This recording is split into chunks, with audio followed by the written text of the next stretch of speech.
You're listening to GWP News Weekly. I'm your host, Isaac Hedges, and our top stories we'll be looking at: a new Ayatollah, a new surveillance lapse in relation to the Nancy Guthrie kidnapping, and a bomb threat at a regional airport. All of that and much more coming your way on GWP News Weekly. And of course, in just a few moments, we will have Jacob Palmer on for weather and sports, and hopefully we will be able to survive until then. But in the meantime, there have been some very significant developments, again, across the nation and across the region likewise. So, of course, one of the major things we begin with here relating to the conflict in the Middle East there in Iran, as likely many of you have heard. Again, we have done some previous coverage on that leading up to this point in a couple past editions of GWP News Weekly and GWP Weekly Recap. Again, at the time of the initial strike in the present conflict, we, of course, went live with GWP Live to cover that. And, of course, when we were live on air, if you didn't catch it, you want to go back. It still is available on the Great World Productions YouTube channel for playback. So, again, if you're a little bit in the dark as to where exactly this whole conflict started, that would be a great resource to go back and check that out, of course. Now, of course, during that live stream, one development, we received, of course, at that time, confirmation that the supreme leader of Iran, the Ayatollah, that was their supreme leader, Ayatollah Ali Khamenei, had been taken out, which was one of the objectives of the United States in this. Of course, it was known for some time that Iran was an adversary of the United States. In other words, we didn't have interests that were aligned with theirs, to say the very least. And there was reason to believe, of course, leading up to this, that Iran was developing a nuclear weapon, which again would pose a serious threat to, again, adversaries or other countries such as ours that isn't on good terms with them exactly. So again, that was a threat that had to be addressed, and that was sort of the rationale for these strikes. And we now know, of course, that that was one of the objectives of the mission that was accomplished, that, of course, being Operation Epic Fury, the name of the mission here in the United States. Again, if you don't recall, as we stated previously here on GWP News Weekly as well as GWP Live, we mentioned that this was done jointly in strikes with Israel. Of course, the parallel Israel mission was called Operation Roaring Lion. So again, important note on that front. But we now know, of course, since the confirmed death of Iran's supreme leader, Ayatollah Ali Khamenei, he's been replaced by a new Ayatollah, Mojtaba Khamenei, appointed as Iran's new supreme leader, of course, following the death of his predecessor. And there was naturally a great deal of question up in the air, of course, after we took out Iran's supreme leader, as to who exactly was going to take his place. And again, even President Trump remarked on that when asked again who would take over after the fact. Well, he said that a lot of the guys initially that might have been considered, again, that might have assumed that role sort of in the line of succession immediately following the supreme leader at the time, well, they'd been taken out also. And that, of course, was, broadly speaking, one of the objectives of this mission on the part of the United States,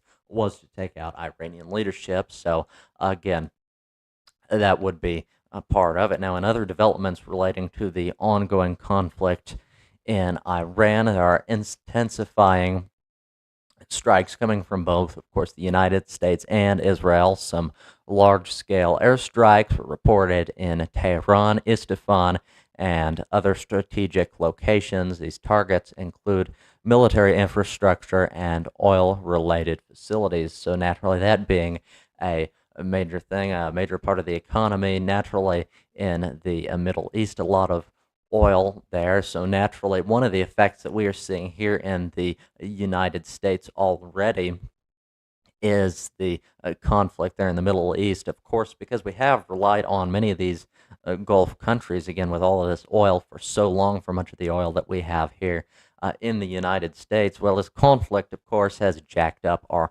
oil prices here. So that being, of course, one of the effects of the conflict ongoing, of course, number of reasons naturally to sort of reach some resolution on that front. And again, that is sort of the goal. Still unclear, though, at this point exactly how long the conflict is going to go on. And naturally, as it is a developing story, we will continue to follow that. Of course, I mentioned the targets included both their military infrastructure. Of course, they were believed to be developing nuclear weapons, and again, the risk of such an adversary to the United States as Iran having nuclear weapons, again, was not a risk that we were wanting to take here. That being the rationale on that front, and of course, as well, oil-related facilities were involved in that, and the targets in these strikes recently. There has been some regional escalation as well, some missile interceptions and explosions reported in Dubai, Doha, and Manama. The Gulf states are also on heightened alert because of this. Naturally, of course, these in the region, again, many of them immediately neighboring Iran, so naturally they are on alert with this ongoing conflict.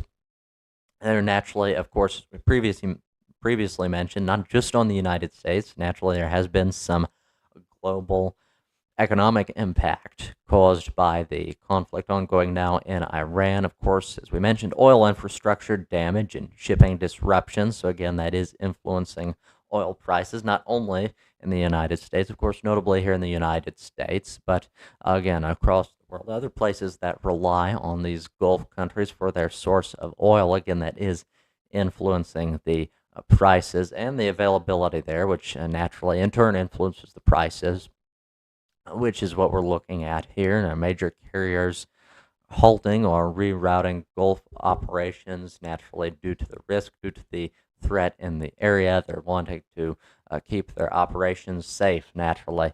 So those, of course, being the most recent developments on the conflict in the Middle East involving Iran. Again, as that is a developing story, we will continue to follow that. Now, revisiting another story that we've covered recently on GWP News Weekly, as well as a little bit on GWP Weekly Recap. Again, many of you well know by now that one of the hostess of the Today Show, Savannah Guthrie, her mother kidnapped, sadly, Nancy Guthrie. And again, it's been some time now since we've heard anything out of that, or really any sign that we've gotten closer to tracking down her location. There hasn't been a whole lot on that, though there have been some new developments on those, of course, ongoing investigations relating to that. Of course, that crime and alleged kidnapping in this case. Of course, so some new FBI investigative accounts here. Agents are investigating internet outages in the neighborhood at the time of the abduction. Interestingly, all across the neighborhood, again, there seemed to be an internet outage at the time, which again raises the concern of the possibility that a Wi-Fi jammer was used to disable these cameras. Of course, these digital sort of Ring video doorbell cameras, as we know. We've gotten some footage from that. Again, we saw the footage of the masked man sort of taking a plant on the porch and trying to obstruct the camera for whatever reason. Again, weren't able to get a very great likeness from that. Again, we found some DNA. Of course, some of the DNA on the front porch belonging to Nancy Guthrie herself. Again, blood belonging to her matched her DNA. So very concerning on that front. There were some fingerprints found nearby relating to a possible suspect, but that's all we know at this point. And again, in terms of these different ransom notes, these different extortion notes relating to her kidnapping, again, there's been some speculation on that as to how legitimate those actually are. Are they actually connected with the person who would have kidnapped Mrs. Guthrie, or are they separate people entirely who are just trying to take advantage of this. Again, getting their millions in Bitcoin or now in other cryptocurrency, as the request was updated since, of course, Bitcoin has made a relative crash. So, again, not abundantly clear at that point. There was a person, of course, in Los Angeles arrested in connection with one of those extortion notes that turned out to be a scam. They turned out not to be actually connected with the crime, with the kidnapping itself. So, again, still many more questions on this. So, of course, that a recent development on that, an internet outage in the neighborhood, again, sort of around the same time and around the time of the crime, which again raises the possibility, the likelihood that a Wi-Fi jammer was used to disable those cameras, again, which rely on that Wi-Fi connection for the saved video footage. Now, in terms of tips that have been received, of course, the sheriff's department in the area not long ago, as we reported, they were just receiving tons and tons of tips and were being overwhelmed with them. Now, the FBI has reported a significant drop in new tips, again, which is somewhat to be expected as long as this has been going on, as long as it's been, of course, at the start, of course, anyone who thought that they had information relating to this, again, as to who the suspect might be, who may be responsible for this kidnapping, anyone connected with it, anything they might know, again, they were encouraged to report to the sheriff's department, at least in the area, again, to help work towards getting to the bottom of this crime, again, for that investigation. But naturally, it's been some time. Sadly, they've received a significant drop in new tips. They, of course, did say they did request sort of slow down because we've been overwhelmed with how many tips. But again, at this point, it doesn't appear that a great deal of those tips were terribly effective because, well, it doesn't seem that we're a great deal closer to getting to the bottom of this case. Now, some of that evidence in the case has been re-examined. The initial Ozark Trail backpack we mentioned that was worn by a likely suspect in the kidnapping may have been purchased through secondary markets, widening the suspect pool. So, of course, we knew that Walmart was collaborating with area law enforcement because this was an Ozark Trails backpack sold exclusively by Walmart stores. Again, so that was a good indication that the suspect, the kidnapper here, bought his backpack at a Walmart. So if we were able to track down that purchase, we'd have a better chance at actually tracking down, again, and getting to the bottom of the crime, and of course, getting closer to arresting the person in question and perhaps finding out what actually happened and the location of Nancy Guthrie. So naturally, that is still ongoing. That sort of hurts our chances, though, on that front, because, again, we now think that that backpack, that Ozark Trail backpack worn by the suspect in the kidnapping, was bought at a secondary market because, again, we haven't been able to retrieve any records on that from Walmart stores. Walmart hasn't been able to find anything on this particular fella. So, again, not a lot of useful information from that, unfortunately. Another discovery, of course, relating to this case recently, a barrel was recovered from a canal. No confirmed link to Nancy, but public interest, again, has been renewed. So, again, there's been some speculation that it's related to the kidnapping. It's possible, no confirmed link yet, but it's not abundantly clear exactly what this barrel would have been in the canal for. Again, possible, probably sort of what's implied here, sort of an attempt to get rid of evidence. So it's not yet clear if anything was in that barrel, the exact location of it. But again, no confirmed link yet, but possible that it is related. So we will continue to follow that. Those are about the most up-to-date recent developments on the Nancy Guthrie kidnapping case. And again, sadly, as time goes on and on, it looks less and less likely that Mrs. Guthrie is alive and safe. Of course, that being terribly tragic, certainly for the entire family.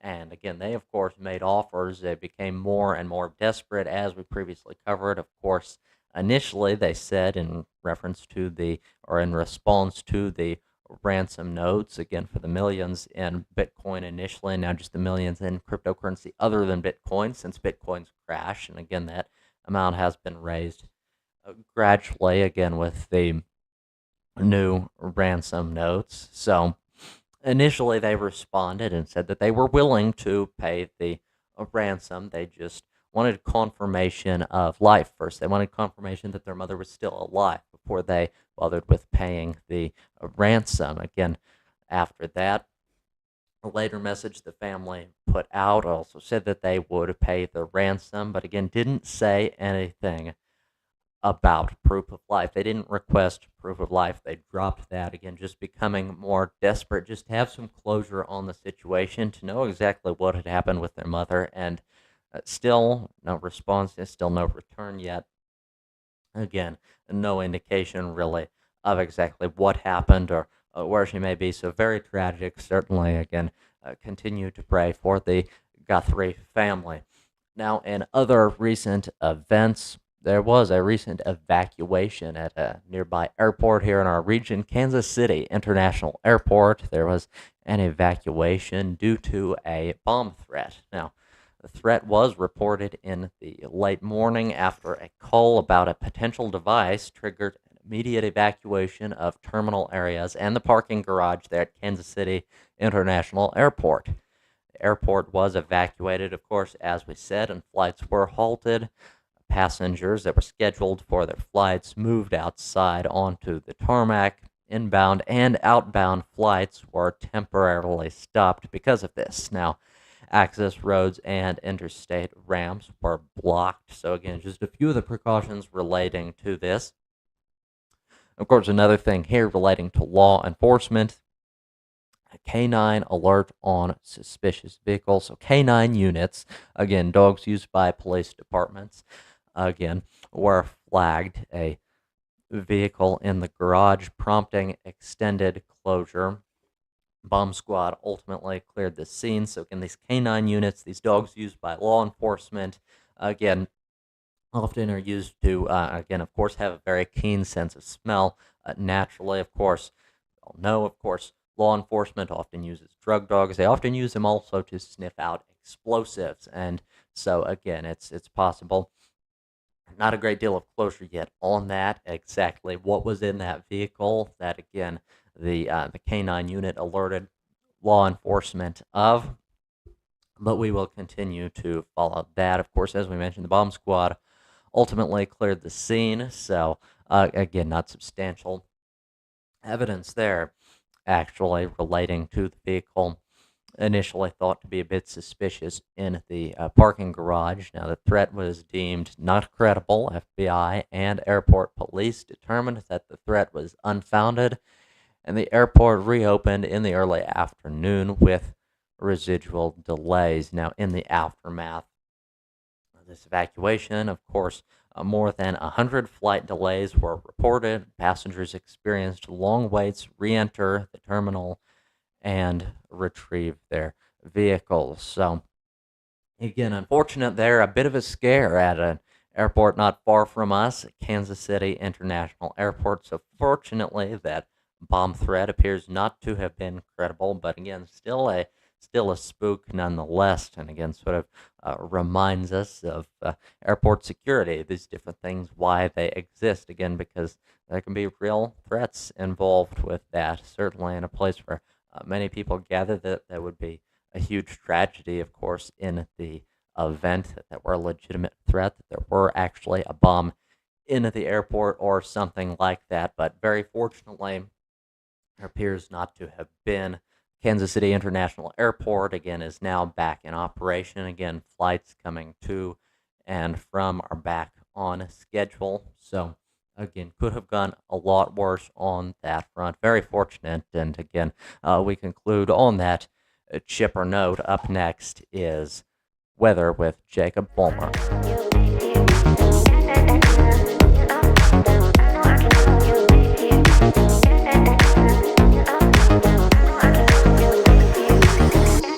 Now we move into into weather. So we're going to start by looking at some of the weather alerts here across the country from the National Weather Service's weather alerts.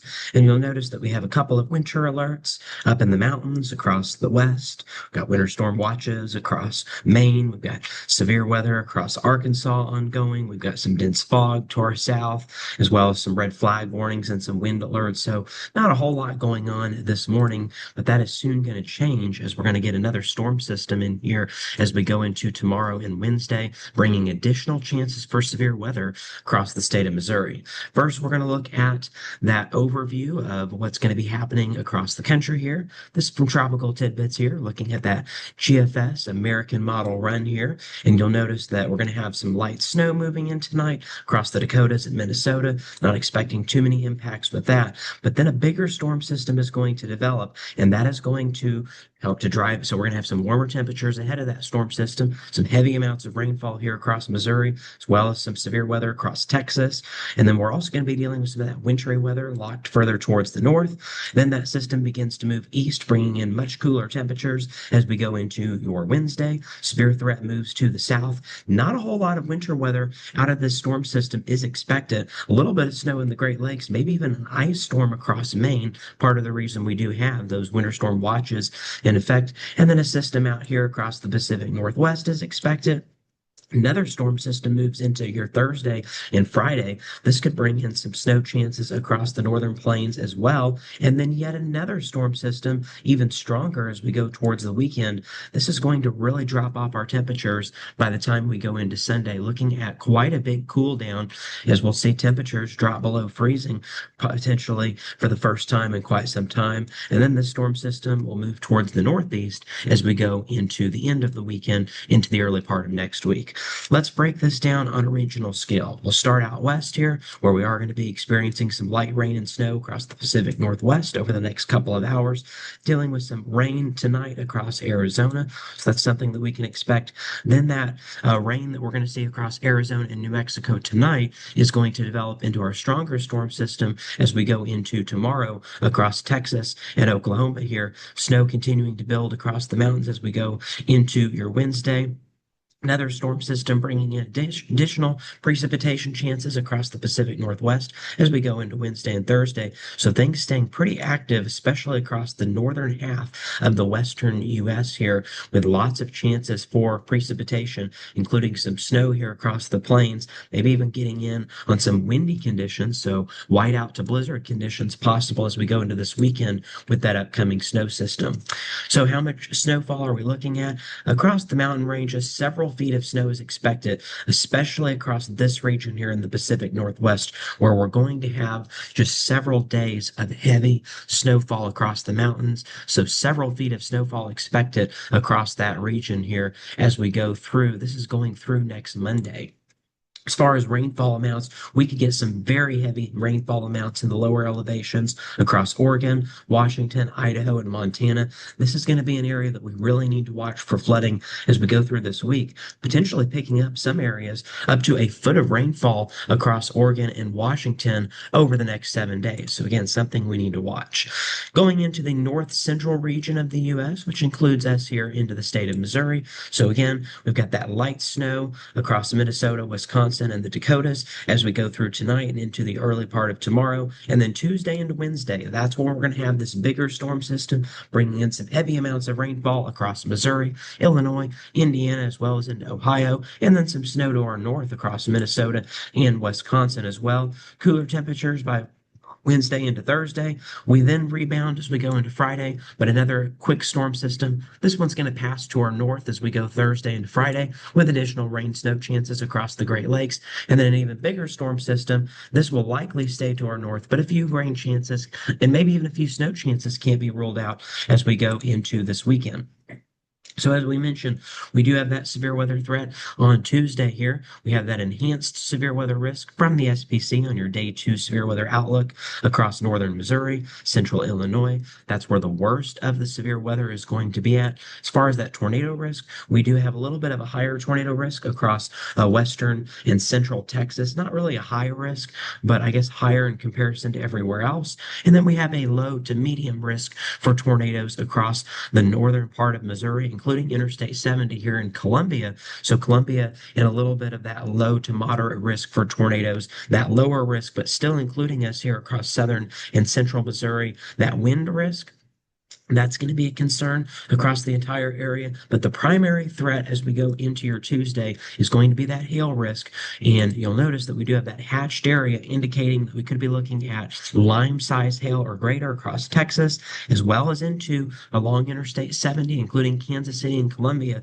2-inch in diameter hail is going to be possible as we go into Tuesday night. We're also looking at some very heavy rainfall, so that could lead to the potential of some flash flooding here. You'll notice that we do have that marginal risk for flooding here across southern and central Missouri and then northern central Missouri along Interstate 70, where we're expecting some of that heavier rainfall. We do have that slight risk for flash flooding. So this green area, that's a 1 out of 4. This is from the Weather Prediction Center. And then this area highlighted in yellow, including Kansas City and Columbia, that is that slight risk, 15%. That is a 2 out of 4 on the Weather Prediction Center's flood risk scale as we go into Tuesday. How much rainfall are we expecting overall throughout the week? Again, northern Missouri is going to have some of the heavier chances for precipitation, picking up around 1 to 2 inches collectively over the week. As we go further to the south, looking at very minimal rain chances, potentially looking at around a quarter of an inch or less across southwest Missouri. The rest of the area picking up on some much heavier rainfall across the Ohio Valley, where we could be looking at several inches of rainfall there. Snowfall is going to be staying to our north. You'll notice the northern half of Nebraska, Iowa, Illinois, and Indiana getting in on some of those lighter totals. But the heaviest snowfall is going to be across Wisconsin and Michigan, where over a foot of snowfall over the next several days is expected. That's adding up all of the next several storm systems. Turning our attention to the southeast, we've got some severe chances again today, and then once again on Wednesday with some very heavy amounts of rainfall going into your Wednesday and Thursday. This begins to slide east as we go into Thursday across Alabama, Georgia, and Tennessee, picking up on some of that heavy rainfall. Even in the state of Florida, where we're in the dry season across the state of Florida, looking at some rainfall expected. Things will dry out across the southeastern U.S. as we go into Friday and Saturday, with additional rain chances moving into your Sunday. So again, today, severe weather risk across Arkansas, Mississippi, and Alabama. Slight risk, 2 out of 5 on the weather predictions, the storm predictions severe weather scale. And then as we go into Wednesday, we also have that slight risk for a much larger area where we could be looking at severe weather to our east. Some rainfall will be lingering across the state of Missouri by Wednesday morning, but the severe weather threat is going to be Tuesday evening and overnight as we go into your Tuesday again across the state of Missouri.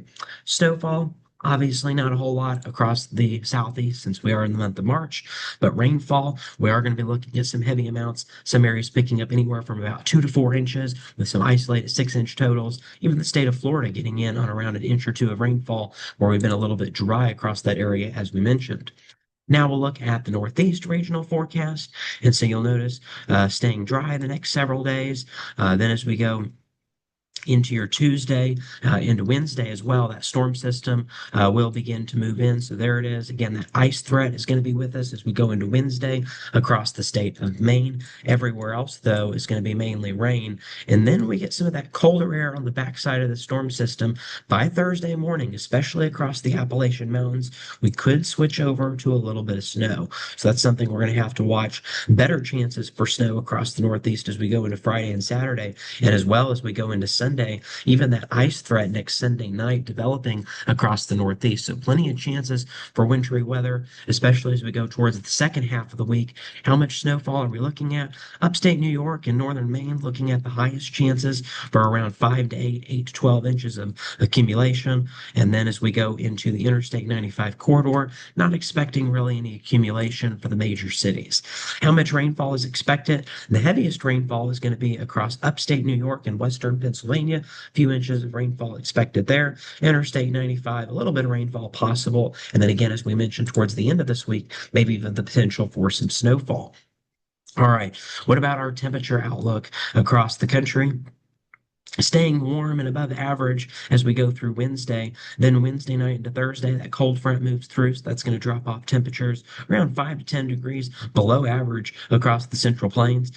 Things staying warm out west as well as across the East Coast. Eventually, the East Coast will get involved in some of this cooler weather as we go Thursday night into Friday. The warmth begins to build back in as we go into Friday, Saturday, as well as into Saturday and Sunday. But then by Sunday and Monday, we're going to see much colder temperatures that are going to be moving in. We could even be looking at some snow chances into the early part of next week across the state of Missouri. Way too early to know all the details on that. But with the colder temperatures in place and the moisture, it certainly is going to be possible. Looking down in the long range here, 6 to 10 day temperature outlook. Again, we're going to be kind of near average to slightly below average as we go into March 14th through the 18th. So quite a bit different from where we've been at for the rest of the month here. Staying above average out west as far as precipitation goes. Also staying below average on precipitation. So again, it's a really big concern across the desert Southwest where we're already dealing with some drought concerns there. Pacific Northwest likely staying quite active through the 18th, as well as across the state of Missouri. We're going to be kind of in the middle of that range. And then as we go really far out, March 21st through April 3rd. So now we're looking at the end of March, likely staying slightly above average, staying above average as well across the West. The Northeast is the only exception to that. And then as we look at that precipitation outlook, staying above average across the state of Missouri. So we'll have to watch for some flooding with those rivers as we're going to be looking at several weeks of above average precipitation is expected here. And then finally, we'll look at your hazards outlook. We've got that slight risk for flooding as we go into the 16th of March, so a week from today across the Northeast here, as well as across the Pacific Northwest, where things are going to be staying active. But again, southwestern U.S. not going to be looking at any precipitation, a little bit too much here across the north. And then that risk for heavy snow is going to be with us across Oregon and Washington, as well as into Northeast, but pretty limited on that. And then our wind risk across the Rocky Mountains, it's going to get quite windy as we go into early next week. At least that's what we're looking at here, according to NOAA and the Climate Prediction Center's hazards outlook. All right, now we'll move into sports.